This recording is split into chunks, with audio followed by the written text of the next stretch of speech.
Honorable members, I want to welcome you back from lunch.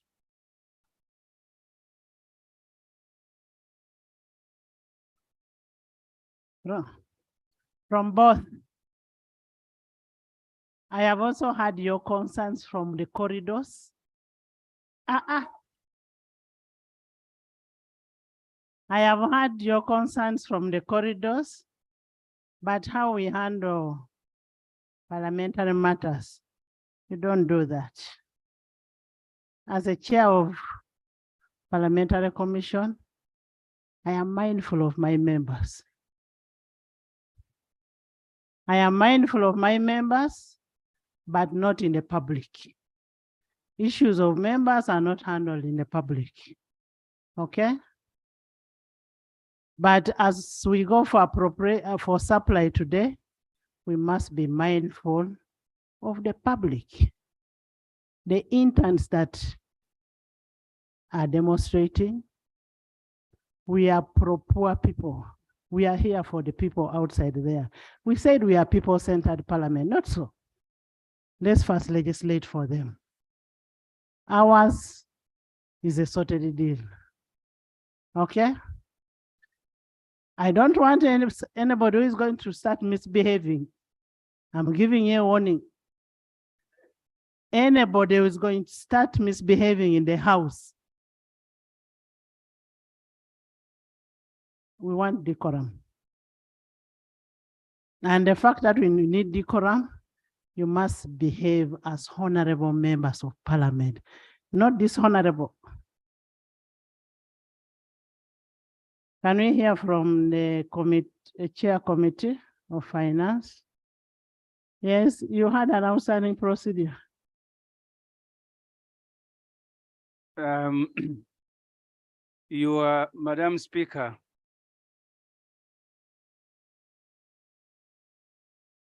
a correction, I wanted chair committee budget.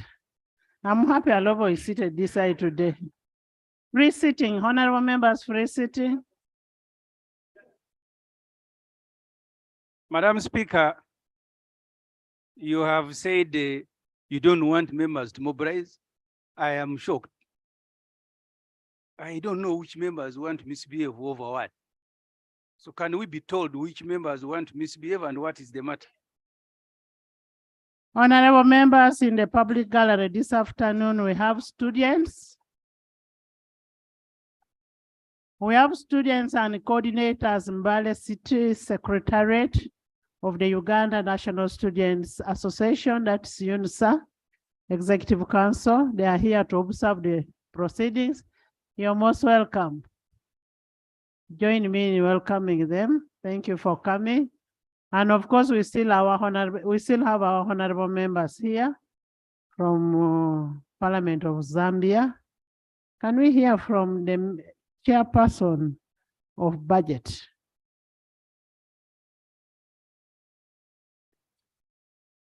Thank you, Right Honorable Speaker and the colleagues. Today we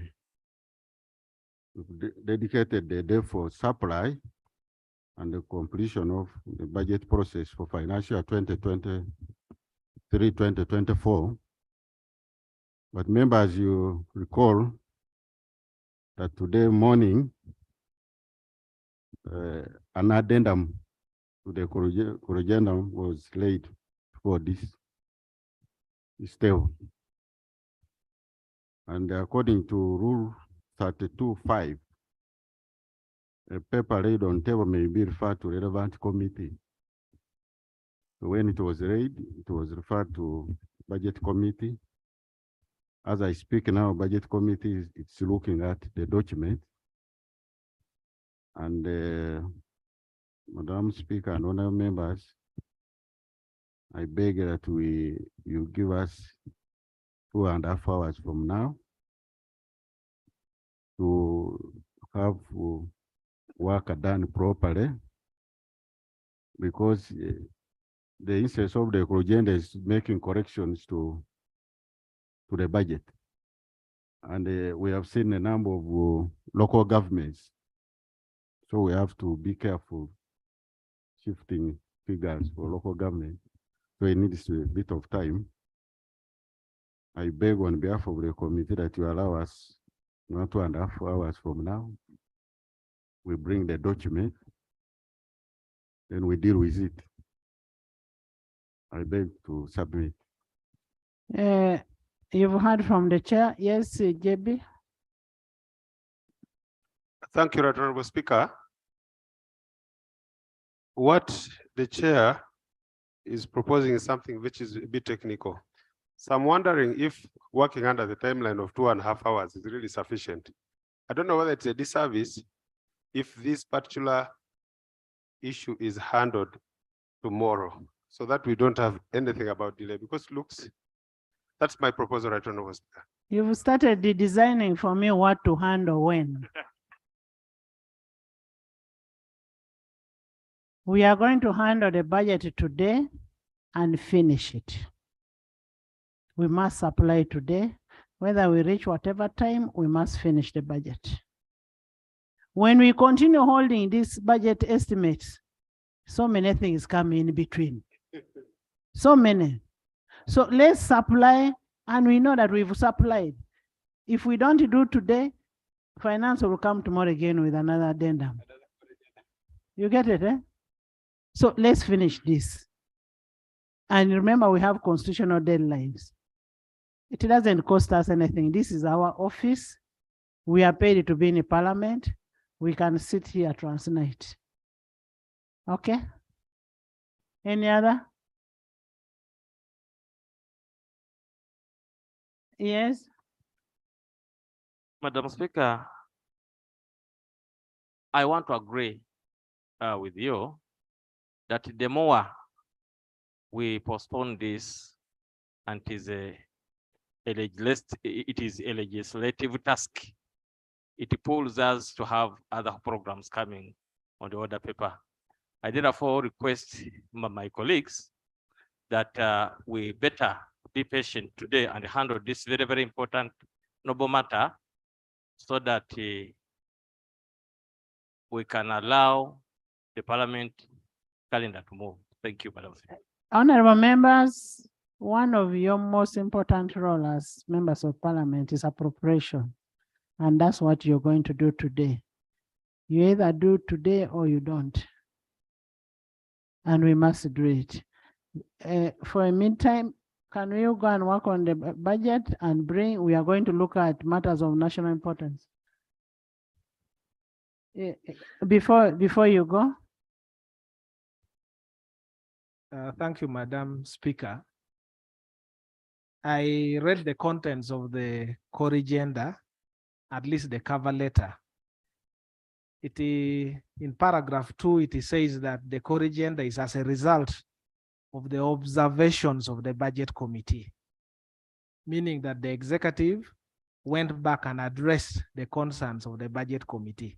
Although I had issues with that statement alone, because the budget committee has not come back and presented any report to us. It seems they have a way of communicating by passing parliament to communicate without bringing their report for approval, which means they're undermining the powers of the sectoral committee that had made recommendations here. If you communicated and your matters are being addressed, why do you need the 2 hours? The core agenda says it is addressing the concerns, observations that you sent. Why do you need the 2 hours? Or you want to come very late here so that members of parliament do not examine what you, the budget committee, is doing?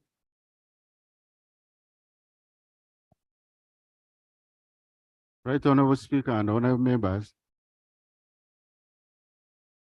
some 3 weeks ago, when we were considering supplementary appropriation bill, Honorable Odu Jonathan raised an issue that whenever we discuss issues of the budget, should have reports of the sector committee.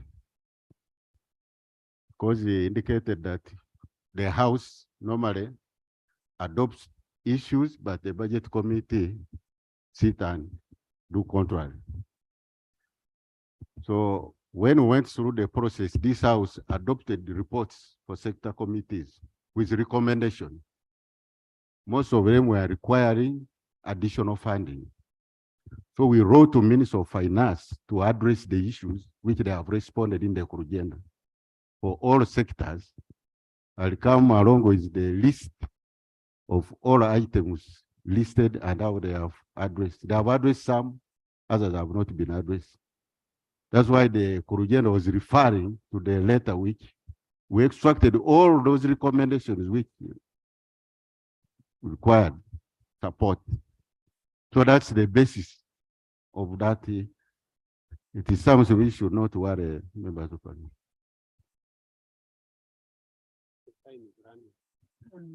Chair, thank you. The clarification I'm seeking is, I've observed the core agenda has resulted into variations into the, in the total budget figure, which Have you already seen the budget figures?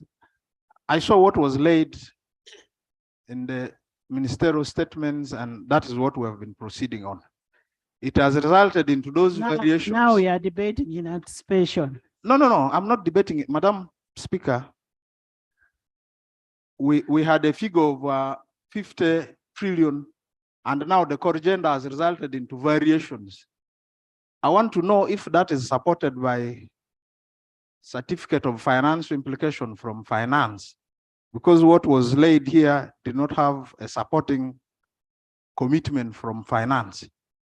So you may need to help us understand that. And if that is the case, indeed there are variations, wouldn't it be appropriate that the sectorial committees examine the particular issues that are going to be affected by the core agenda? Thank you. Finance.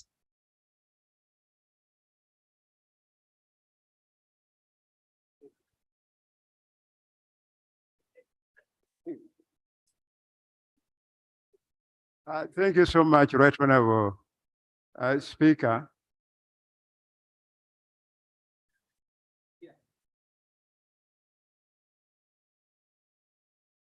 Madam Speaker, this process is a very serious process. We've been dealing with mainly the Honorable Musasis, and I speak as a member on the Budget Committee. The Honorable Gorovi was granted a bail by court to do two things.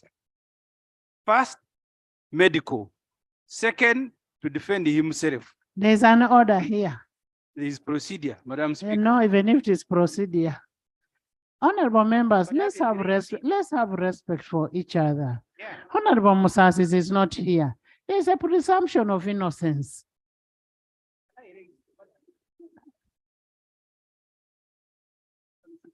Yes, I know you just don't want Honorable Lugolovi, but you finish, Semuju. Madam Speaker, the point I am raising, and the colleagues are laughing. All of us at one time, you will need bail. If court grants you temporary freedom, and then they see you very active, representing the same government that has taken you to court and accused you, your colleagues are going to be denied bail on medical ground that immediately they grant you run into parliament and begin transacting business. So the procedure issue, because you see, I have been in court myself. Court can't grant you temporary freedom for medical reasons and to defend yourself. And the next day they are seeing you in parliament. What will the others do who appear there? They are going to say, you guys, you come here and lie. So can we advise Honorable Gorobi to go to hospital? We transact this business, Madam Speaker, without him. Honorable members, Honorable Lugolovi, if you.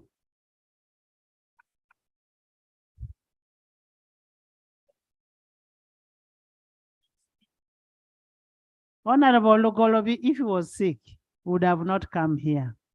And the Minister of Finance is not personal to Musasisi. It's not personal to Holder. We have 4 ministers or 5 ministers of finance. We have Honorable Kasaija, the senior minister, Honorable Lugolobi. Actually, Honorable Lugolobi is the one supposed to be doing all this budgeting thing.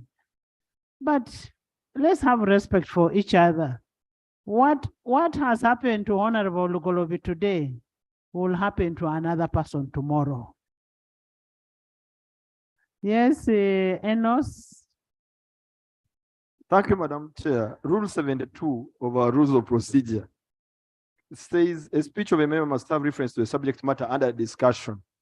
On several occasions, our honorable colleague keeps taking us back to a matter that is under investigation or to a matter that has not been brought to the attention of the House to deal with, and he diverts us. Is it procedurally right for Honorable Semujunganda to keep referring us to a matter that is not under discussion in the House? So whom are you putting on order now? Tinker? The issue that we are discussing is sub judice. Let's not discuss it. It is still before court. It is still before court, so we cannot afford to discuss it. Right, Honorable Speaker, the procedure that I want to raise touches Honorable Rugolovi and the practice in public service. Honorable Tinker, just a minute. In public service, Honorable right, Tinker, just a minute. First sit. First sit. You sit there as a minister, you never know. Honorable members have made a ruling on Honorable Tinker. I mean Honorable Lugolovi. He's still innocent until proved. That's one. And what we are discussing is a matter of sub judice. Can we look at matters of national importance? Chemonges.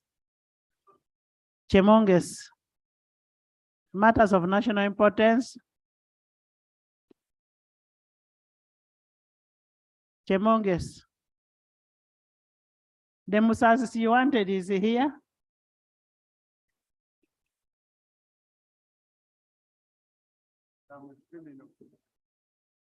Thank you so much, Madam Speaker. I raise on the matter of national importance. Honorable members will expect the budget here. Honorable Musasizi, go and we want the budget here at 2. Go to your committee. Yes, Honorable Chemonges, matters of national importance. Thank you so much, Madam Speaker. I raise on the issue of national importance. Madam Speaker and honorable colleagues. Okay, forgive me. Well, Madam Speaker.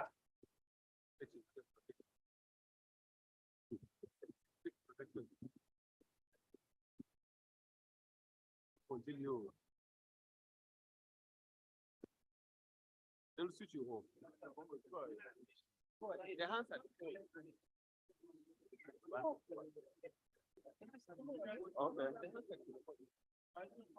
Madam Speaker and honorable members, Yes. on the 24th of October and of April, between 24th April and the 28th, we had a very serious problem in my constituency where the Uganda Wildlife Authority went and did illegal eviction between the boundary of Mount Elgon National Park. They went, broke down the houses, uprooted the crops like Irish potatoes, maize. They even went ahead and started beating people. And as we talk now, I have almost 30 families who have no houses. They are just sleeping outside. And up to now, no one has come to their rescue. I even managed to go to the head office in Mbale I talked to the director there, not actually the director, Mr. Kisa, who is heading Mount Elgon National Park. And what he told me was that he was not aware of what is going on there. Madam Speaker, we've been talking about madness, but what those people did, Madam Speaker, they really need to be checked, because you can imagine 20 officers breaking houses down.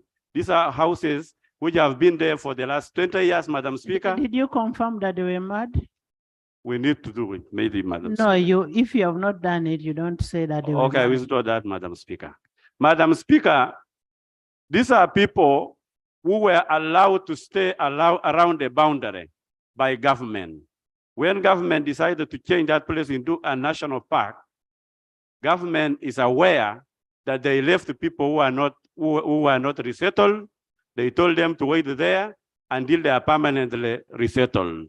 And these are the people that they are breaking their houses. They now have nowhere to go. And secondly, Madam Speaker, in 2005, after the forest was turned into the national park, the community themselves went to court, to government to court. And government consented, that was 2005. There is a consent judgment where government consented into their case that they would resettle them before they evicted. So, Madam Speaker, as I stand here, the whole survey is looking at me. They are aware what is going on. And this is the problem which has taken over 35 years today. These are people who have no schools. These are people who have no roads. These are people who have no health centers. They have nobody to help them at all. Thank you. Thank you so much. My prayers, Madam Speaker. Government, what are the prayers? Prayer number one. My prayer number one. You have information from Solomon. Let me take this. Thank you very much. Right Honorable Speaker and colleagues, what my brother Honorable Chemonges is talking of is really a thorn in the flesh of the members of parliament from Sebei. Right Honorable Speaker, the issue of the Norobos cuts across Sebei sub-region. As we talk now, we have in Bukwa district, 4 resettlement camps. That is in Yotui resettlement camp in Chesawer sub-county and Tariet resettlement camp in Kapora sub-county. Right Honorable Speaker, we have been moving up and down. We have been talking to the Prime Minister. The President has made communications. The Prime Minister has made communications for the resettlement of these people. But up to now, Right Honorable Speaker, these people are just stranded. They were given some support, some resettlement package in their camps. But for the last 5 years or so, this support has failed to be given to them. So, Right Honorable Speaker, these people are looking at us as if we have abandoned them. And we have made a lot of noise. These people have been killed because now their source of livelihood is through keeping the cows. But they don't have land where they can keep their cows from. So now they try to take the cows to the forest, and that is where they collide with these people of war. From there, they are killed. So many people have been killed, Right Honorable Speaker. It is my prayer that we really see how best we can support these people. Thank you, Right Honorable Speaker. Thank you. Thank you, Emma.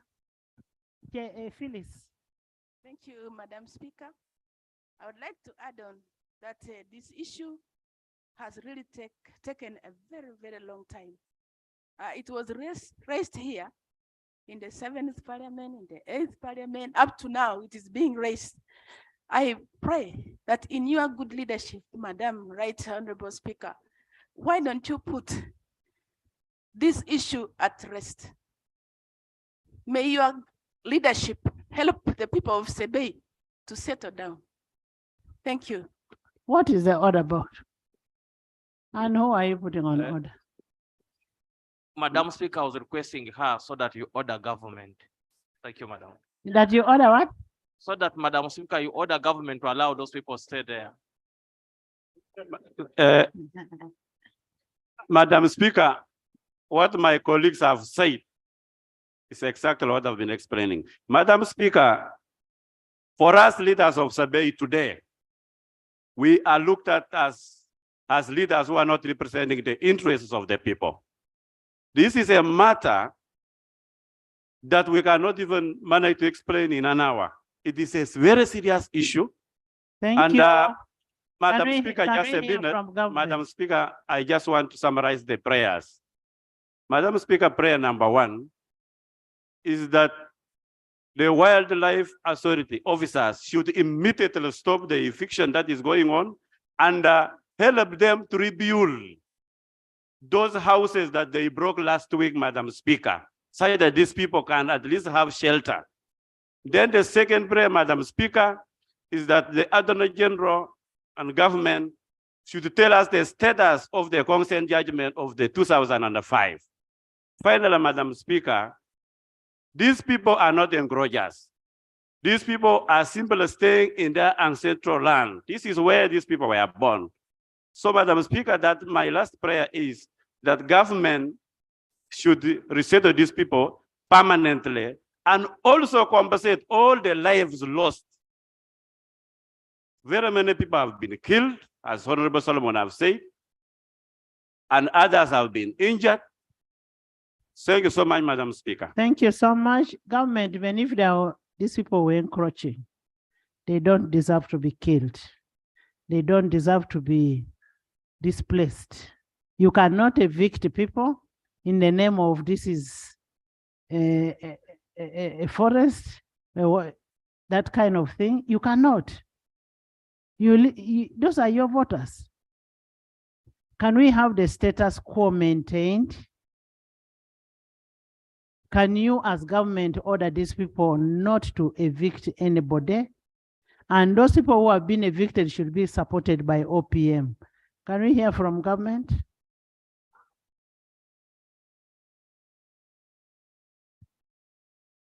Right, Honorable Speaker.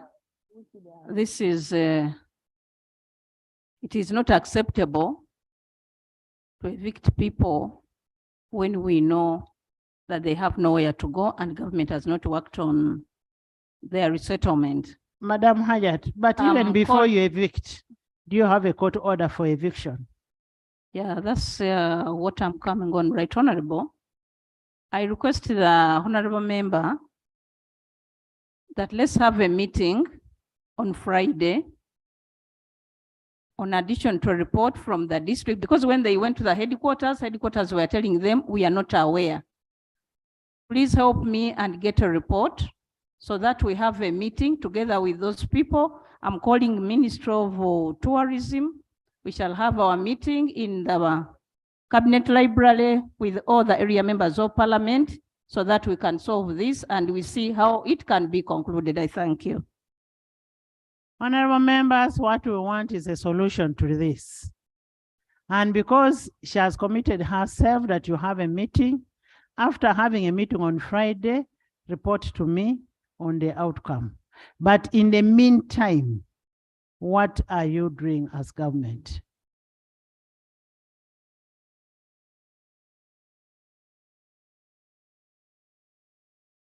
Right, Honorable Speaker, I had requested the MP to get me a report because they were saying they were not aware. So what we are saying, people are being evicted. What we want you to do? To resettle them. No, first stop the eviction. First stop the eviction. Okay, Right Honorable. Honorable members, we are going to stop the eviction and then we settle the problem. The eviction should be stopped with immediate effect. I am going to allow you, Prime Minister, to go and make a call and order those people to stop eviction. Please, I'm giving you time to go out. Tebandeke. Thank you, Right Honorable Speaker.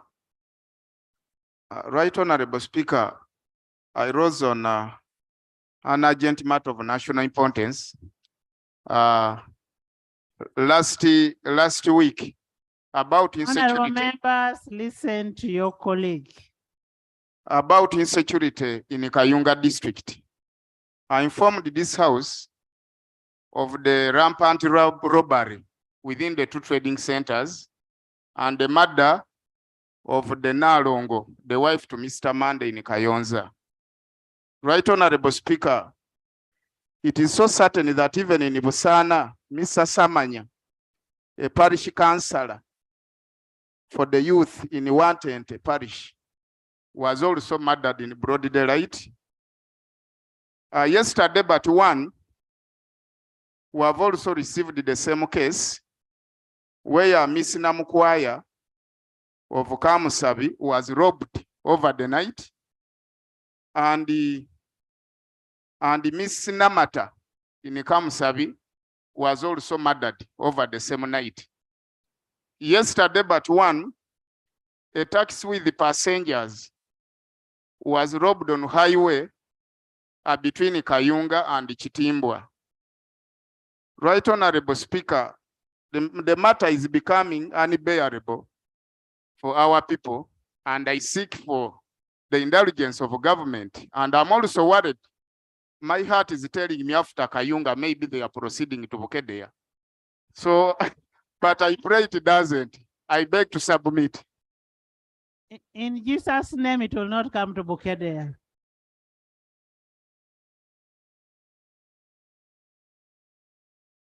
Bukedea is too far.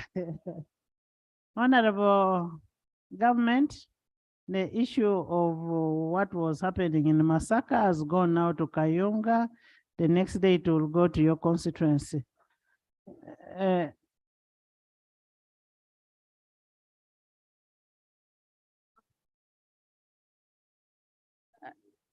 Right, Honorable Speaker, I'm calling Internal Affairs to get in touch with that area immediately to find out why this is happening, so that they can later, they will bring us a report here, but we need that problem to be solved immediately. Internal Affairs, is directed to do that, to handle. I don't see them here. You may need to communicate. Thank you. Mapenduch. Right, Honorable Speaker. Last financial year, according to the Minister for Disaster Preparedness and Refugees, Honorable Eli Ronek, 54 billion was given to help resettle people in the areas of Mount Elgon. According to RIM, recently, when it was appearing before the Committee on Presidential Affairs, he stated that he did not know what was done with the 54 billion. Right, Honorable Speaker, it would be good for us to get to understand more about this 54 billion and how it was used, because every time we keep on hearing about the problem affecting the areas of Mount Elgon. 54 billion is not little money that we should just ignore. This is public funds, taxpayers' money, and we need this money to be accounted for. Thank you, Right Honorable Speaker. Thank you. Can I hear from the Chair of Presidential Affairs? And let's get the information about the 54 billion for Elgon. It's not for Karamoja. You first sit. You'll talk on Karamoja. Let's hear about Elgon. Thank you so much, Right Honorable Speaker, for giving me this opportunity to inform the House. It's true, the Honorable Minister appeared before us and talked about the 54 billion. But in his information, he said some people submitted a proposal to Cabinet to get more 54 billion, and he disassociated himself from that request. But he did not tell the committee that that money was released and spent. So, Right Honorable Speaker, we did not confirm the release of that money. Thank you. Thank you. So it is still a hearsay.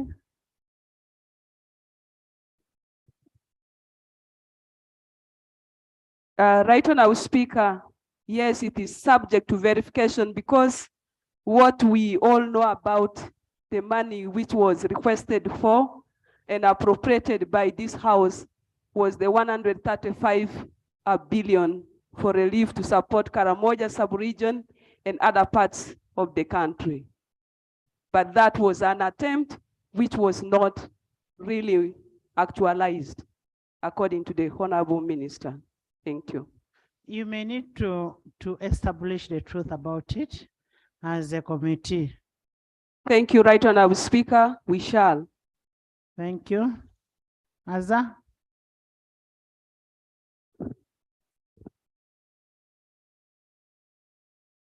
Thank you very much, Right Honorable Speaker, and my dear colleagues. I rise on a matter of national importance, and the issue is about tribal attacks involving the Kuku of South Sudan, the Madi of Uganda, the Aringa of Yumbe, resulting into displacement of people. And the issue is about fighting over land and the boundary in Igwere West, in Moyo district.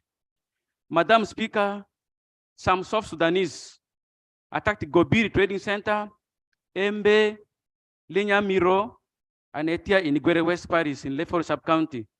They also went ahead and attacked Goboro, Fea, Fitinambaya, and Igborogoro in the Koch sub-county in Yumbe district. Madam Speaker, most of the homes that were attacked and touched belong to the Aringa of Yumbe, the Kakwa of Koboko, people from Maracha, Terego, who are settled near the border with the Sudan, and over 400 grass houses were touched. Madam Speaker, the Ugandans retaliated by attacking the Kuku tribe in Igwere West in the Moyo district, where 100 cows were driven away towards Yumbe, and 20 houses were touched.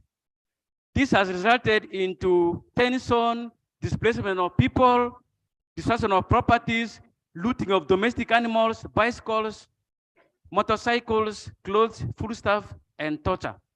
Madam Speaker, our prayers. Madam Speaker, information granted. Thank you very much, Honorable Tom, for giving me away. Thank you so much. Thank you, Right Honorable Speaker and the honorable colleagues. The matter my honorable colleague Tom is raising is a serious disaster that has happened in our region, in the districts that he has mentioned. Right Honorable Speaker, as we talk now, 2,000 people are displaced and being confined in a transit center called Goboro, are waiting for government intervention. Their properties are totally destroyed. The communities live in fear. There is no hope for people in that region.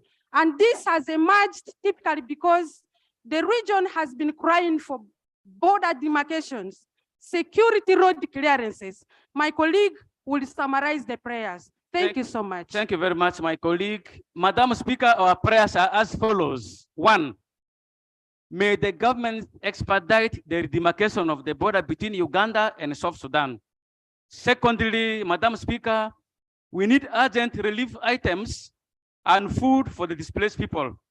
Thirdly, Madam Speaker, there must be increase in surveillance and protection of the refugees. Not only that, increase of patrol by the police and UPDF. And lastly, may we have more police and military dispatch concerted in along the border. Thank you very much, Madam Speaker. Government.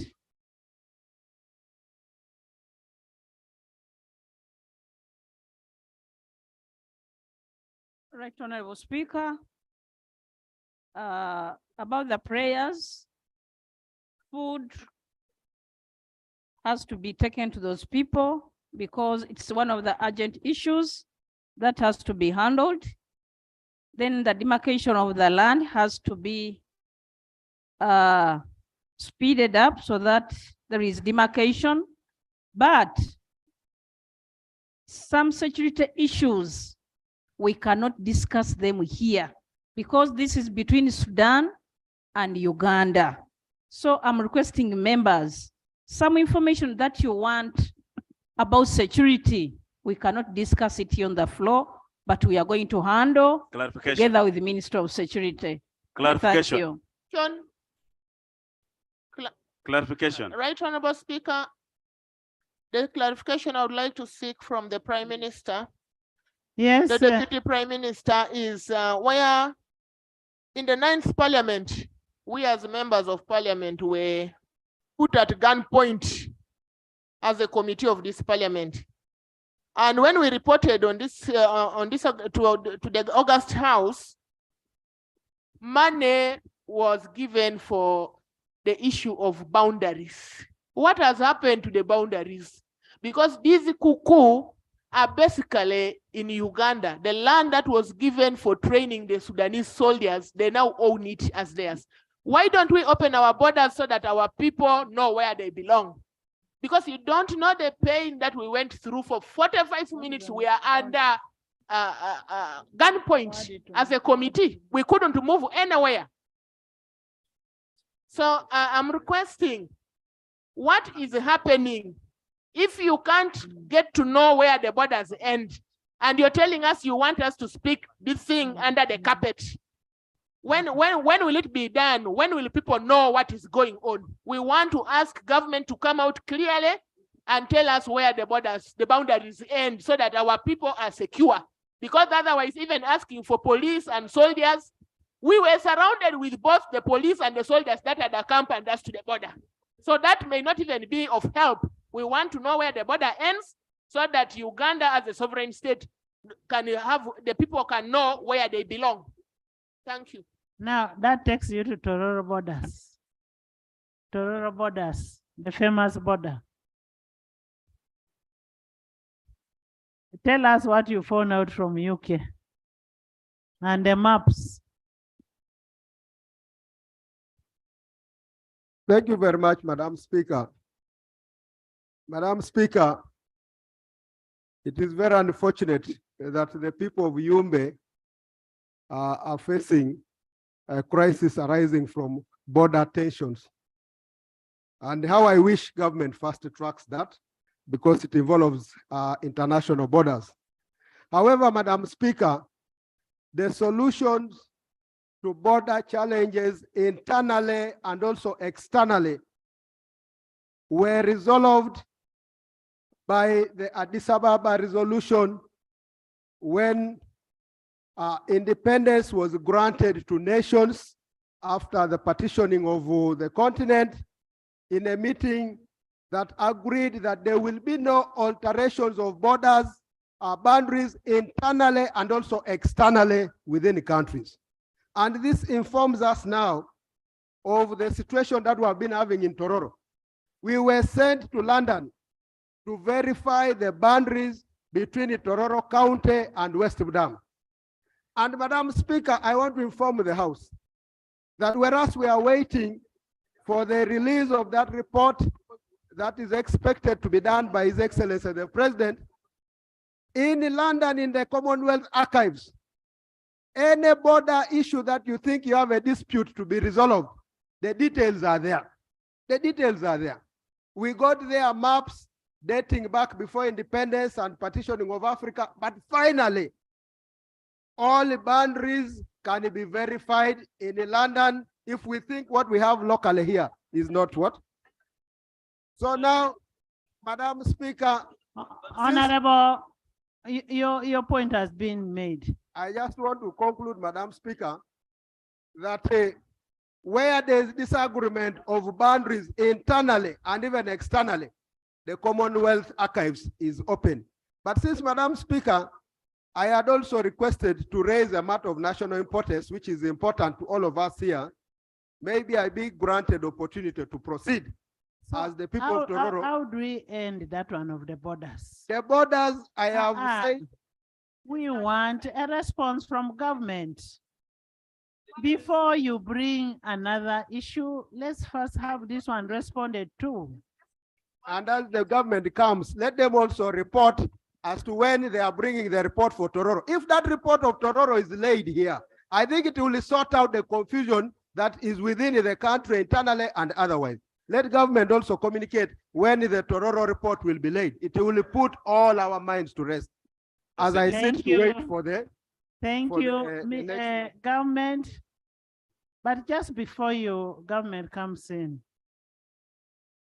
honorable members, we are here to legislate for our people. I sent my team to budget committee. I think those people have some challenges. I have told members of parliament, stop being mercenaries.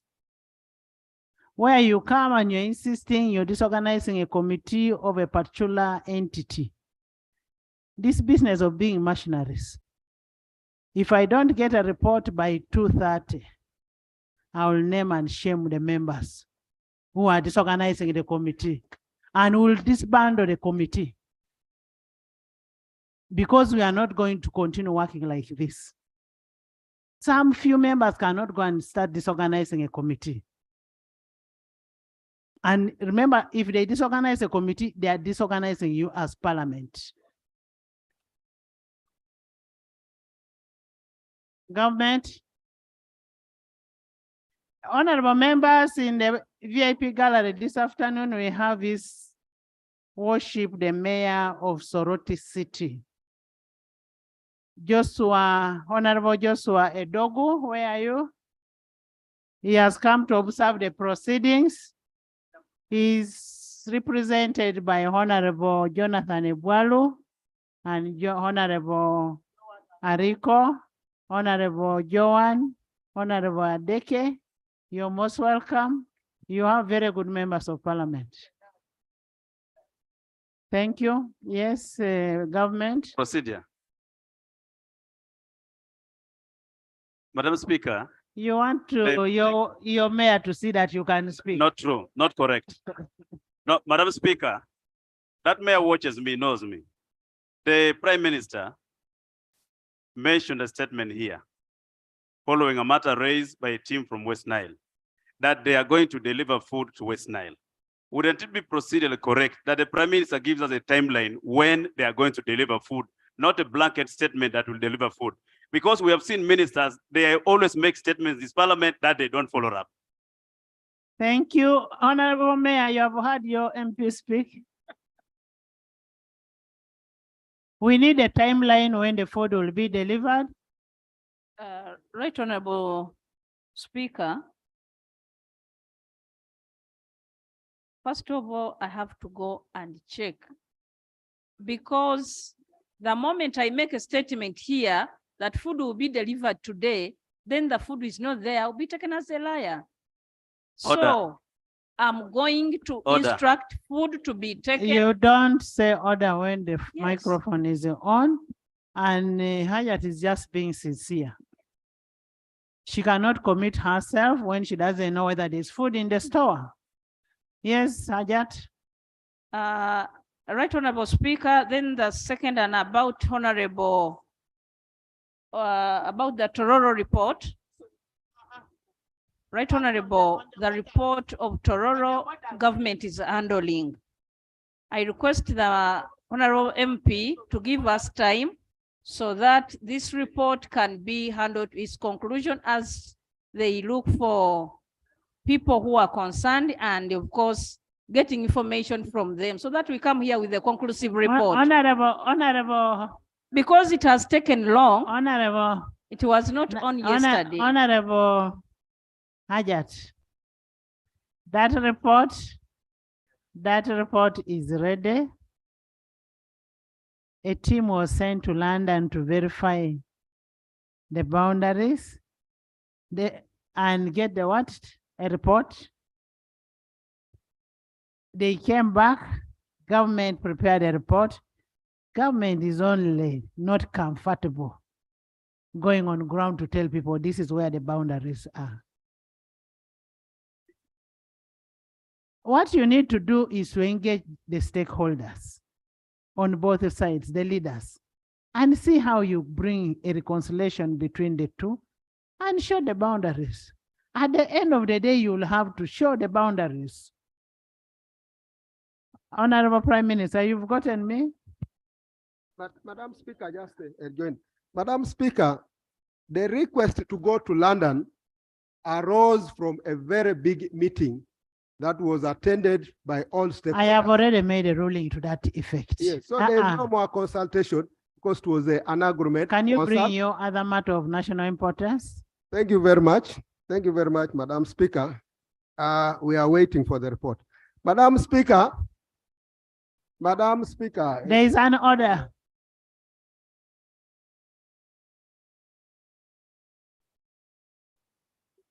Thank you, Right Honourable Speaker. Right Honourable Speaker, Honourable Angura is one of the very senior legislators in this parliament.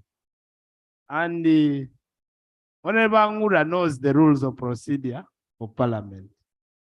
Is the Honourable Angura in order for you to guide that go to your matter of national importance? And he continues disregarding your ruling and continues insinuating that this report should come when, Right Honourable Speaker, you have already guided.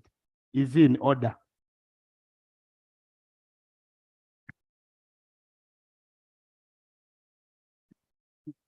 Of course, Honorable Angura is not in order. We all want that report on the floor. And I know it is political. You're only making your votes in the gallery, but bring your matter of national importance. Thank you very much, Madam Speaker. Madam Speaker, you will recall that the world faced a very big crisis when COVID hit and the borders were closed. And equally in the country here, our borders were closed. However, Madam Speaker, as the countries continued to settle and have borders opened, Malaba border, which happens to be our main artery as far as the movement of imports and exports is concerned, equally faced this problem. But when the opening resumed, Madam Speaker, you recall that drivers were requested to test for COVID. And this led to a strike when the fuel tanker drivers protested the cost for testing COVID. And that strike led, as among others, to rise of fuel prices. And the Right Honourable Prime Minister, Madam Speaker, went to the border to try and resolve that crisis. And indeed, it was resolved. But because of easing the congestion that had been occasioned by the strike, directed that empty trucks leaving the country and returning to Kenya should go through Ruakaka border because of the circumstantial situation of the congestion. The congestion was overtaken. The movement of trucks was restored to normalcy. And Madam Speaker, those who were surviving on clearance of empty trucks, but also drivers who have their families in Malaba and could not stay there because of movement of goods to the center and only enjoyed their stay with their families as they returned, were all affected. Efforts to have these border issues resolved took a bit of time. And fortunately, Madam Speaker, on the 20th of last month, the Right Honourable Second Deputy Prime Minister traveled to Malaba, Right Honourable Kadaga, and held a meeting with the stakeholders and agreed that empty trucks, as among others, including the small gate, the community gate that had been closed, be opened, and the trucks that are empty start to move back. Because they had caused the problem. Trucks coming to TCI about 5 kilometers, going back was costing them 200 kilometers rotating. So she directed that the trucks exiting must be allowed. They started only for one day. And yesterday, the border was again faced with a directive that empty trucks should not exit. And this led to strikes. As I speak to you now, you must have watched yesterday news, paralysis at the border, which has affected the movement, and it will continue to affect movement if we don't resolve this.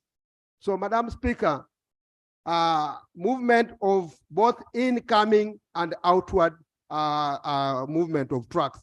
So, Madam Speaker, the matter of national importance that I'm raising is let government heed to the call and request of the people for drivers to cross back and in from Kenya at a point convenient to them. Those who want to use Busia should use Busia. Those who want to use Malaba should use Malaba, and Ruakaka and any other borders that we shall be making international. So my prayers are that the Right Honorable Prime Minister directs Uganda Revenue Authority that for the survival of the people of Malaba and the Tororo County at large, we need freedom in our border to exit and enter both of trucks and even other persons without any hesitation, because it is a livelihood to the people. It's a livelihood to the community. The CBD of Malaba is now collapsing. The activities are dying off, and we need this to resume like it was directed by the Right Honorable Prime Minister. I beg to submit. Thank you very much. Comment? Honorable Shaggy, you had something to say. Right, Honorable Speaker, I have the Minister for Trade here. I'm calling him to come and give us some information about the movement of the vehicles at the border. Trade.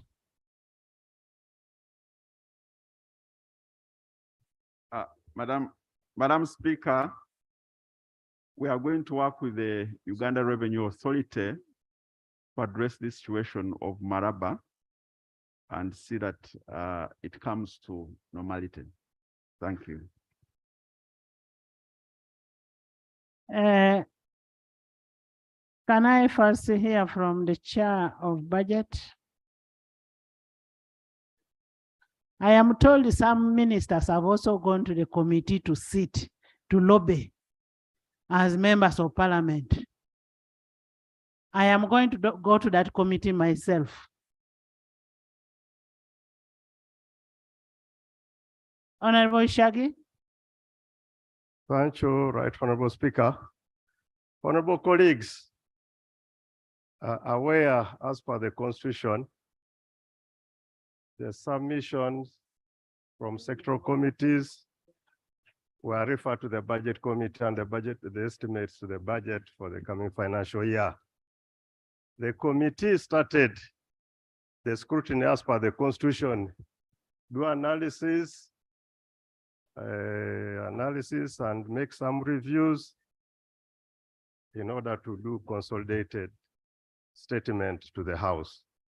However, government has continued to submit addendums and corrigendums to the estimates. And you are aware, even this morning, 2 hours ago, addendum to the corrigenda was laid on this floor and referred to the committee. It will be magical science for the committee to be able to meet the directive of preparing and consolidating a report today. So we request the House, Right Honorable Speaker, to allow us have the whole of today, interrogate and do the right casting of this and report tomorrow to this House. Tell us the challenges you're getting in the committee. I don't want us to cover things. That there are machineries who are there advocating for particular entities. There are people who are disorganizing the committee. Right Honorable. Let's run these committees in a free and a fair way. Professional way. Let members not go and disorganize committee work. If you want to debate, if you want any change on figures, come and the report will be debated here. Right Honorable, aware that we run a democratic system. So the committee is open to every member of parliament, be it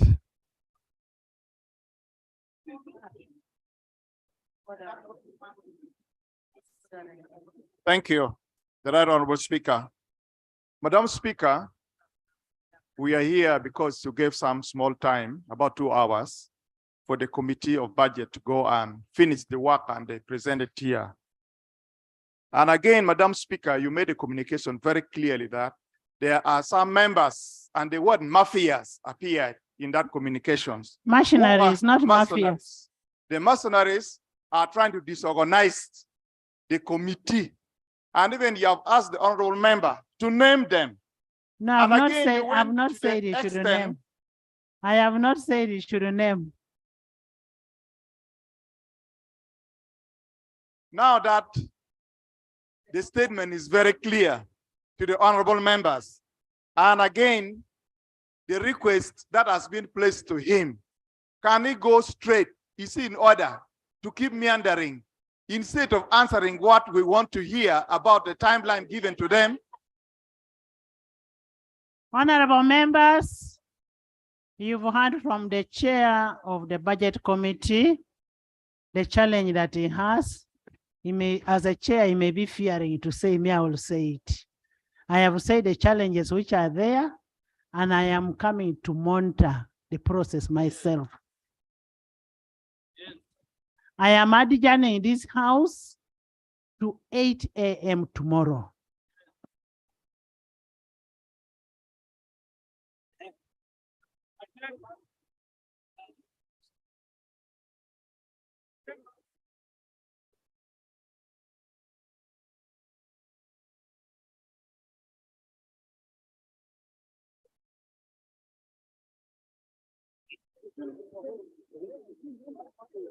The committee members